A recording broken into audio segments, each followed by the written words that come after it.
The verb do plays a crucial role in English, especially as an auxiliary verb. It's fascinating how such a simple word can transform the meaning of a sentence. Let's dive into its uses, starting with negative statements. When we want to express that we don't like something, we use do to create a negative statement. For example, I do not like spinach. Here, do not negates the verb like, making it clear that spinach is not on my list of favorites. It's straightforward yet powerful. Now let's talk about questions. Do is essential for forming inquiries. Take the question, do you want to go to the movies? By placing do before the subject, we turn a statement into a question. It's a simple structure, but it opens up a world of conversation. Emphasis is another area where do shines.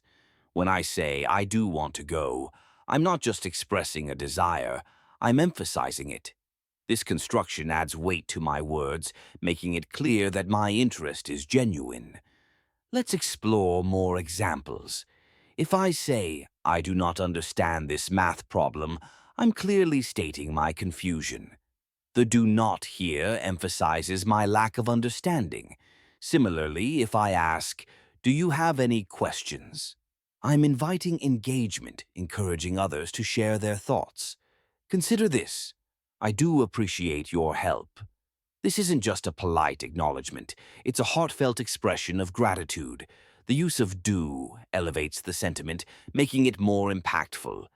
In everyday communication, these functions of do are invaluable. They help us clarify our thoughts, express our feelings, and engage in meaningful dialogue. Whether we're negating, questioning, or emphasizing, do is our trusty companion in crafting clear and effective sentences. So next time you're speaking or writing, think about how you can use do to enhance your message. It's a small word, but it carries a lot of weight in our conversations. Embrace it and watch how it transforms your communication.